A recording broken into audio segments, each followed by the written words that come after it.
Hello, everyone, and welcome to the last webinar in this NCR Summer Series. In case you haven't attended the previous ones, my name is Zachary Berglund. I am a master's student at Purdue University studying microbiology and food safety, and I've had this wonderful opportunity to be the moderator for the series. I'd like to personally thank all of you to take the time to attend this webinar. I know that many educators right now are working to get their classroom ready for the coming school year. However, before I introduce the speaker, I'd like to ask each of you to please fill out the survey that I'm going to post in chat right now.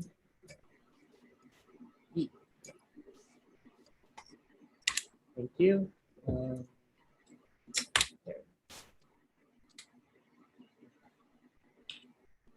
Okay. Keyboard is acting up. All right, I'll send that out here in a second. So regardless, after that, the survey will contain the link to what you need to basically request for CE credits, as well as collect data for us so we can support doing more of these webinars.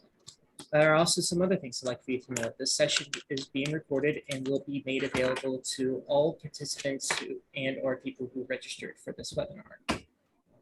Also, if you have any questions, please feel free to send them in the chat or ask me. There will be a 15-minute Q&A after this 30-minute presentation. Towards the end of this, there will also be a second survey to fill out to provide us feedback, and we greatly appreciate if you took the time to fill it out. Without much further delay, I'd like to introduce today's speaker, Dr. Julie Garden-Robinson. Dr. Garden-Robinson is a professor and foods and nutrition specialist from North Dakota State University. Her work explores a wide range of topics from food safety to food preservation, agriculture, nutrition, and food entrepreneurship. She published numerous publications and papers about the education of food safety and nutrition and more.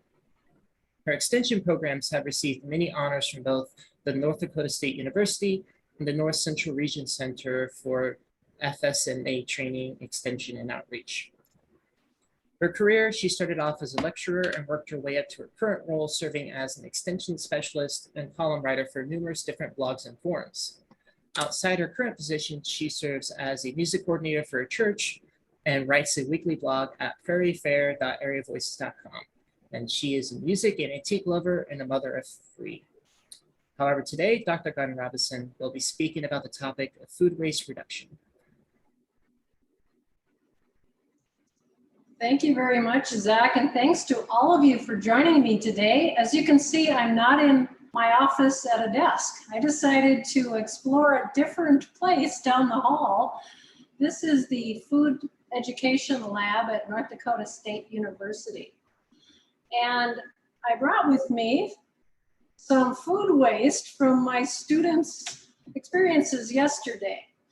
They were busy working on a video. So anyway, I just saved their food waste because I thought it made a good point, because that is what we're going to be talking about today. So I hope you can hear me fine, and I hope you can see the screen. We also provided you with a PDF of these slides and also a handout on composting that we created a couple of years ago. And we have a lot more information on our website. You're certainly free to explore whatever we have. You can print it out, hand it out, use it as you'd like, excerpt it. So anyway, lots more for you to look at after today's talk. All right, I'll see if I can get my computer. There we go. So today we're going to talk about food waste, some strategies to reduce wasted food. I was also asked to address food recalls. We'll talk about food product dates, a little bit on food preservation. I've got a lot of other things to talk about, as you can see, composting, and I also have some additional resources to raise awareness. So again, if you go to the PDF you received, you will be able to access all of this information and see those resources as well. So today, as you listen and interact, I'd like you to write down at least one, or maybe 2 or even more action steps that you would like to take. Because this is going to take all of us. Because I hope by the end you're going to see that food waste is a huge issue. And you can put your list on your refrigerator, And then check back on your progress in a few weeks. If you've met your goals, just like in nutrition, then come up with a bigger goal. But as I said, food waste is certainly a big issue in this country. So there's a difference between the two terms that I have on the screen right now. There's food loss, and that's food that you really can't eat because it's moldy, rotten, it's not safe. And then there's food waste. And that can happen in a lot of different ways. It can be the food that you dump in the trash after cooking or after your family eats, but it also can be other things. So if we take a look at the breakdown of solid waste, so what gets into the municipal solid waste program, it's a lot of different things. So leather, textiles, rubber makes up 12%.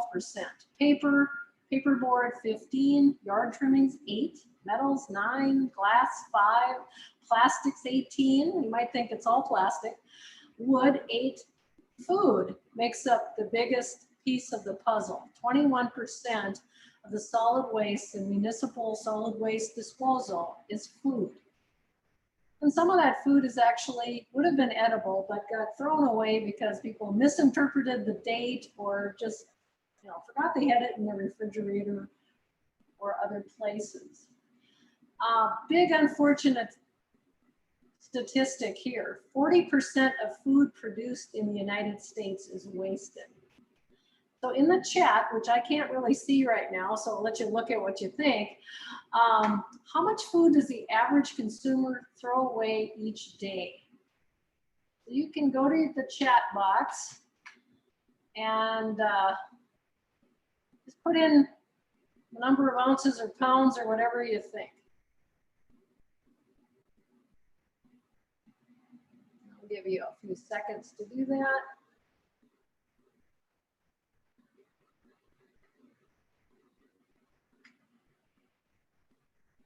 Got a few more people coming in, so I'm going to let them in. So I'm operating on a system that we're using to deliver remote classes. So that's what I'm trying out. So let's see, what is the answer to that question?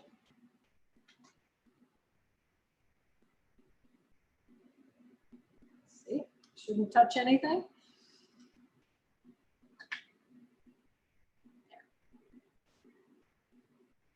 It's about a pound a day. And this is what makes up that food loss. So if you said a pound, you're correct. So it can be added fats, oils, grain products, 14%, fruit, 18%, vegetables. And if you're in nutrition, you know we're always trying to get people to eat more fruits and vegetables, and look at all that's being thrown away. Between the two, or three actually, we've got 66%, with dairy products most commonly thrown away. So Zach, I'll have you continue to let people in. And if we look further at the different sectors, you might think it's institutional foods that where most of this food is being tossed or lost. And actually it's residential, 45%, about 17.4 million pounds. So it's not the grocery stores, it's not the restaurants necessarily, although they're contributing to it. It's institutional quick service restaurants, but again, mainly homes, residences. And there are a lot of consequences to wasted food. Certainly, we're throwing away money when we throw away food. We're also affecting our environment. And I think a lot of you on this call probably do some work with food security. If we're throwing away 40% of our food, couldn't some of that food be recovered and used in different ways? So it has several consequences. And as I mentioned, certainly food insecurity is widespread. And if we haven't learned anything else, we've probably learned during this pandemic, the big issue with food insecurity.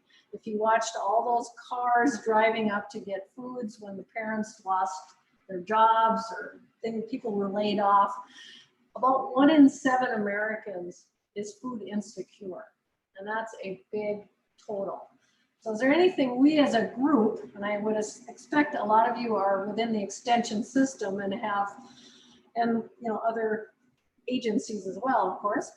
I think we all can play a big role in helping with food insecurity and also teaching people how to avoid wasting all of this food. So here are some tips to get us started thinking. And the first is to be aware of how much food that you yourself throw away. How much trash are you taking out? And although, a lot of us train people to look at the unit price, and we might buy in bulk because it tends to be less expensive. But I think an important message that we need to share with those that we are teaching is not to buy more food than we can use before it spoils, or use before you get tired of eating it. So if I go to some of these big box warehouse type stores and I taste something, I might buy a container of it, but I get tired of it after a while. So it probably would have been a better idea for me to buy the smaller amount, even though it might be more expensive. Some other things, of course, planning meals, using shopping lists, thinking about what you're buying, checking your fridge or pantry. And just as a sharing of resources, we have about a 21 publication series called Pinch and Pennies in the Kitchen. So check that out. It teaches people how to use what they have on hand. So they can make their own soup or casserole or quesadilla. And that's all on our NDSU Extension food website. Avoid these impulse and bulk purchases, which I already mentioned a little bit. Be especially cautious about buying fresh produce and dairy that may have a limited shelf life. We can certainly preserve fresh produce in a lot of different ways. And I know a lot of you teach on how to do that. You can also freeze milk. That's okay. You can freeze butter. Sometimes people don't think they can freeze things that they actually can.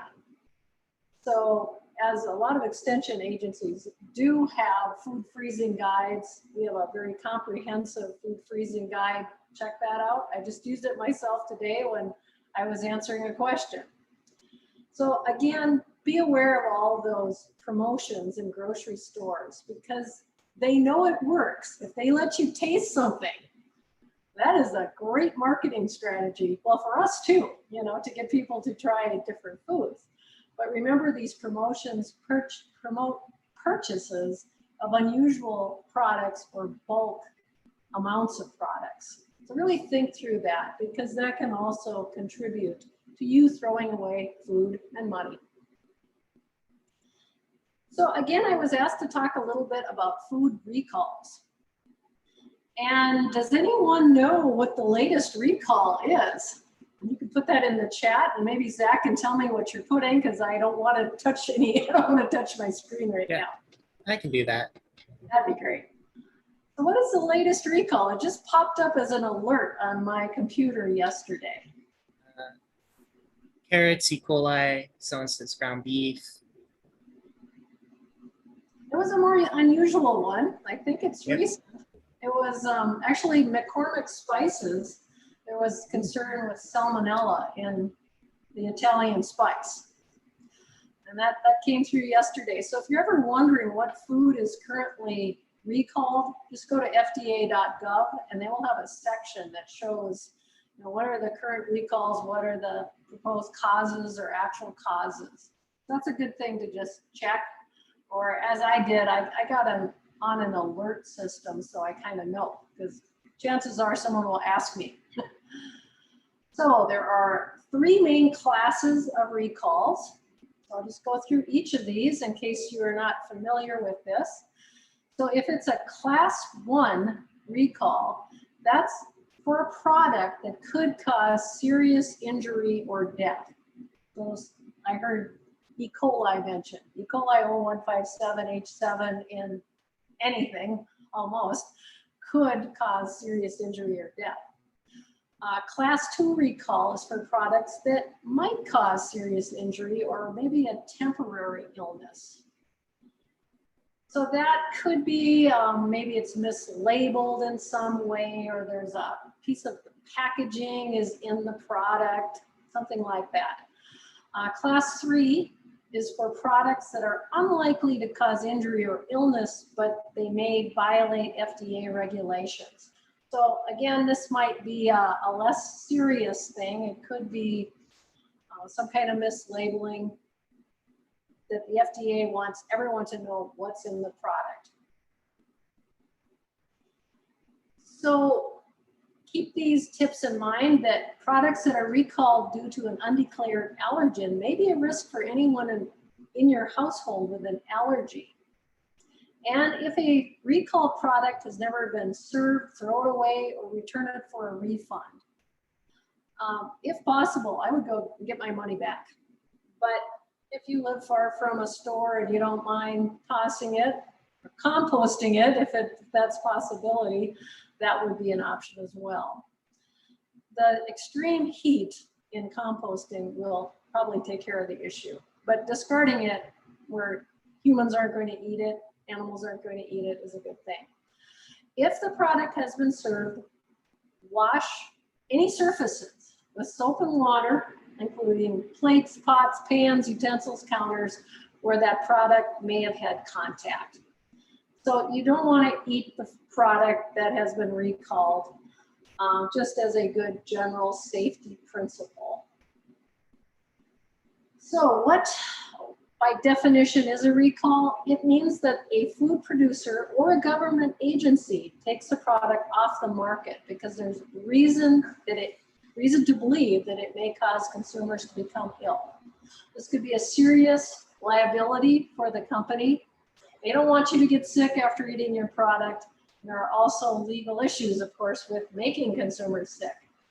So again, these are some reasons, like a class 1 discovery of an organism such as salmonella, parasite such as cyclospora, discovery of foreign objects, broken glass or metal that could cause serious injury, or another discovery of an allergen that doesn't appear on the product label.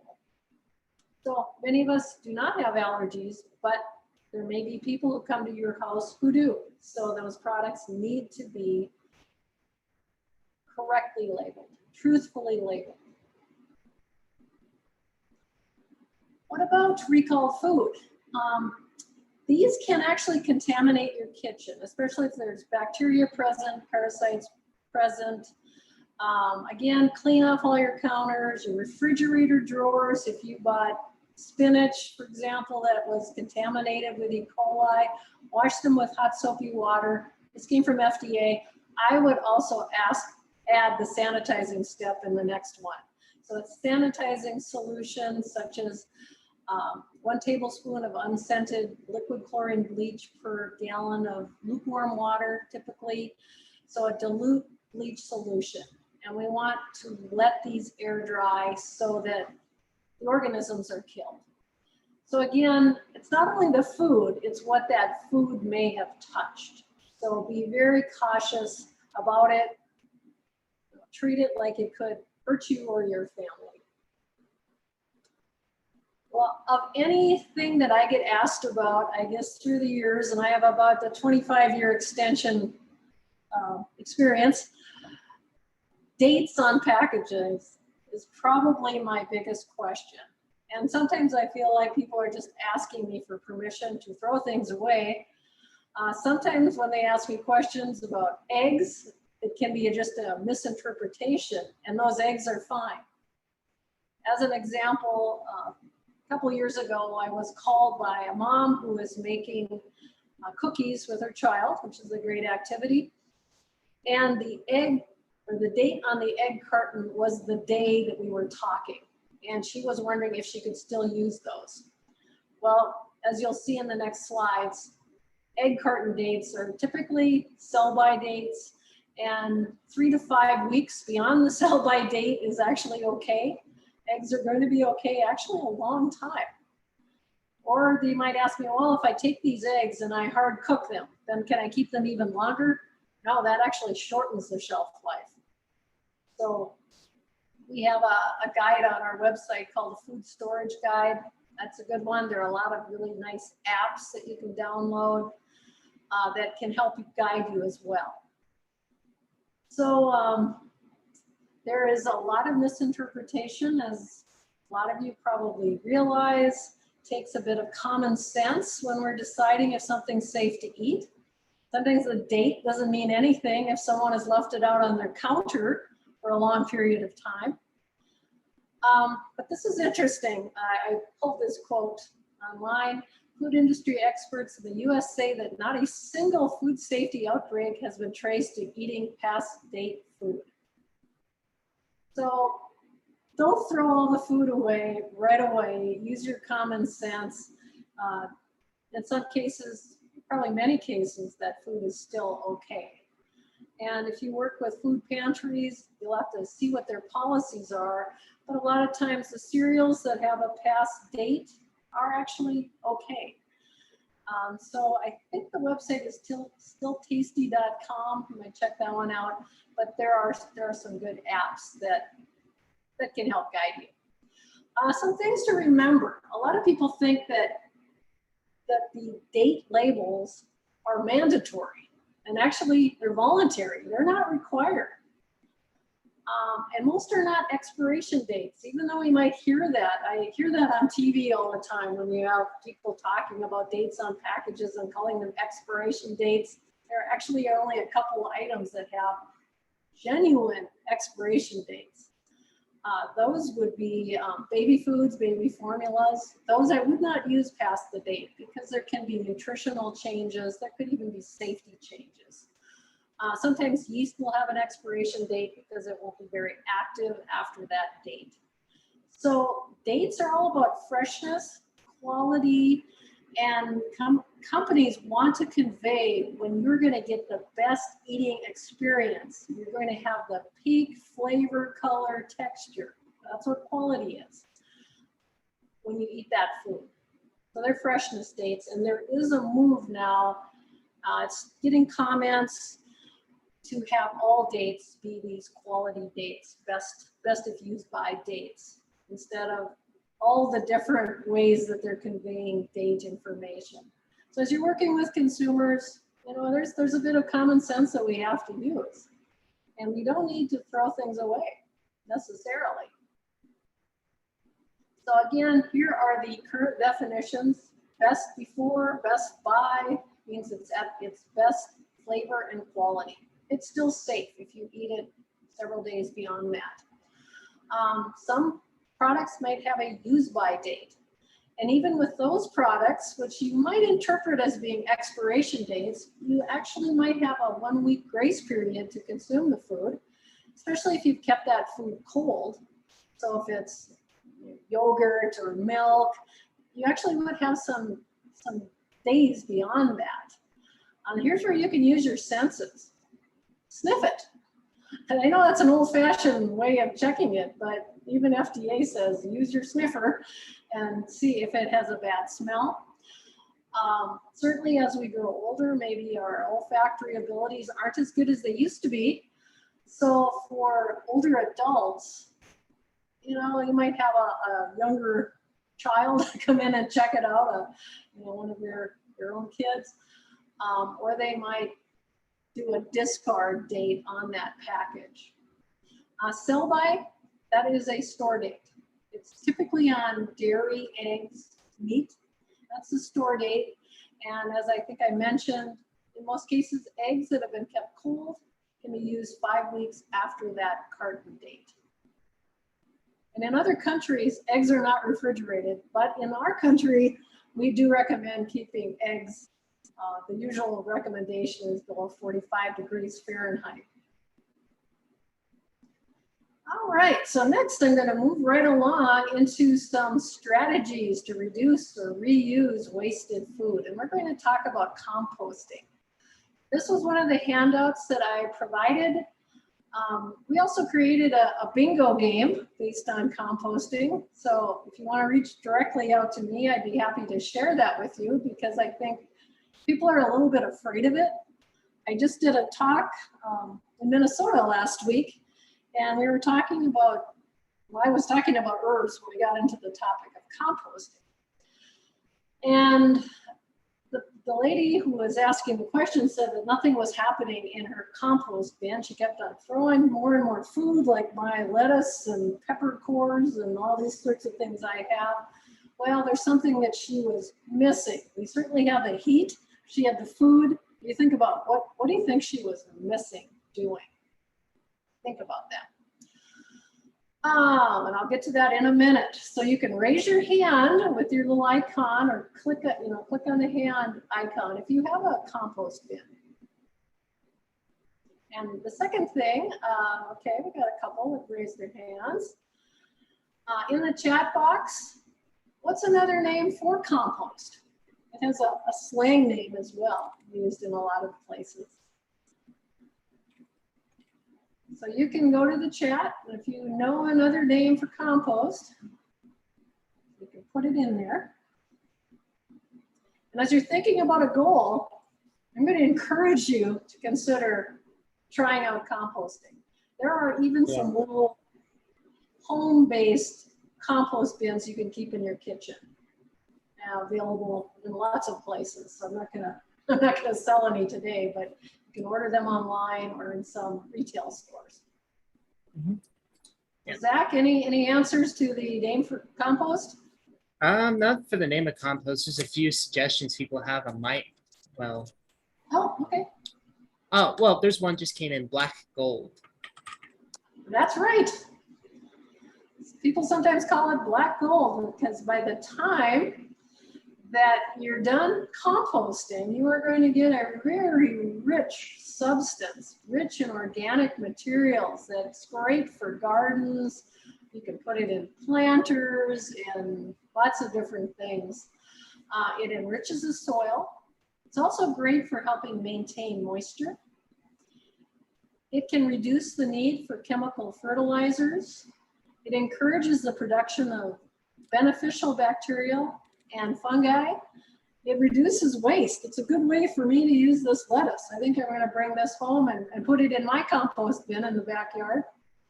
In fact, my husband is so enamored with our compost that when we moved several years ago, he brought the compost along, and the real estate agent was shocked when he was moving compost. And I said, you worked hard for that. The other benefit of black gold or compost is that it can actually reduce methane emissions. So it's good for the environment. So what can you compost? Most things. So food scraps, I listed a bunch there, apple cores or leafy greens. You can put in eggshells, banana peels, potatoes, coffee grounds, annual weeds, but I will add one thing about these annual weeds. You don't want them to have gone to seed. Or if you put your compost with weed seeds in it, you're not going to be happy because it will sprout and grow and you will be very disappointed. So you want to get those weeds before they go to seed. Browns, trees, not the whole tree obviously, but cut up pieces of the tree, branches, leaves, even shredded paper, shredded newspaper, sawdust, wood chips, cardboard. So you kind of want a mixture of greens, browns, and there's the missing element that my visitor to my booth had for me. She wasn't watering her compost bin, and just like this year is so hot and dry in many parts of the country, you're not going to grow all your beneficial bacteria and enhance the breakdown of your food. So you need that water for the success of your living ecosystem. So you want to keep it damp. Like, don't have an amount of water to tell you, but you do need to dampen it periodically and also turn it. You want to turn it every few weeks. There are some things you do not want to compost. So you don't want to throw in meat, fish, bones, scraps, fat, grease, lard, oils, dairy products, certainly not pet waste, yard trimmings that have been treated with chemicals, because those chemicals could persist and you could end up not being able to grow things as well as you thought. I mentioned the weeds with mature seed heads. You really don't want to compost charcoal. A little bit is okay, but not a ton. And you don't want to put in insect-ridden or diseased plants. And the reason for, especially the meat and the fats and all that, you don't want to attract pests because they'll think you're setting up a grazing station for them, and you might actually get some rodents moving in. So you want to keep it with the plant-based materials primarily. So this is a picture off the composting guide. So you select a dry, shady spot near a water source, then you add your browns and greens. When the material at the bottom is dark, it's ready to use.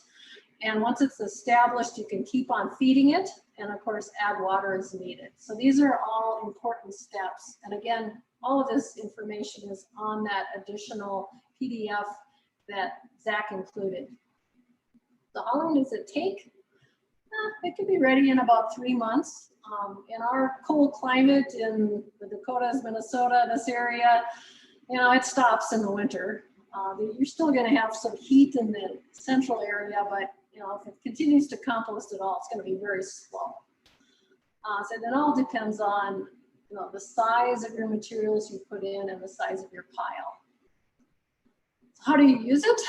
The general rule is up to 3 inches on top of the soil, and then work it into a depth of about 8 inches to a foot, and then apply a layer every year. And it does make a difference, and you can see the darkness of this. Many municipal solid waste areas also compost, and they have big piles that you can pick up for very low cost, or in our case, I can get barrels of compost if I need a lot for free. Okay, so next I'm going to keep my eye on my time. I'm not going to go into great depth with this, of course, because this is its own topic, but certainly food preservation and knowing how to preserve food is really important. And I ask that all of you in education, or even if you're not, I ask for your help. As you see people doing things wrong, please correct them. There is such an abundance of false, even dangerous information out on the internet being shared in Facebook and tweets and Pinterest and all that. We as educators who've had background in this really need to reach out. We even have some groups that are rebels, so they purposely don't follow the rules. So I'm going to have you again raise your hand if you've ever preserved food.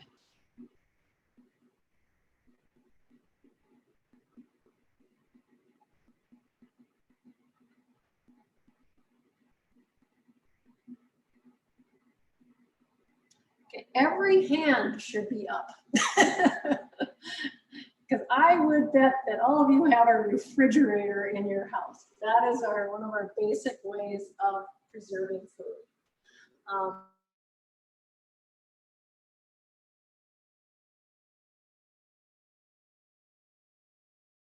Short question, but certainly refrigeration is one of our easiest ways. Some other things to think about is you want to think about those sources, certainly extension sources, the National Center for Home Food Preservation, great sources of information. So I don't know where you're all from, but you all have a land grant college if you're in the US, and I am sure that you could get a hold of research tested recipes, and if not, go to any of the other extension agencies. A lot of people will get all nostalgic when it comes time to can food or preserve food, and they want to take out great grandma's recipe. And I have nothing against grandmas and heritage recipes. I think that's really cool. I think it's nice to spread recipes to generations, but maybe not the food preservation recipes, because they change through time with research. And actually, the research in food preservation is fairly new. It began in the 1940s, and by 1994, there was a major overhaul on canning guidelines.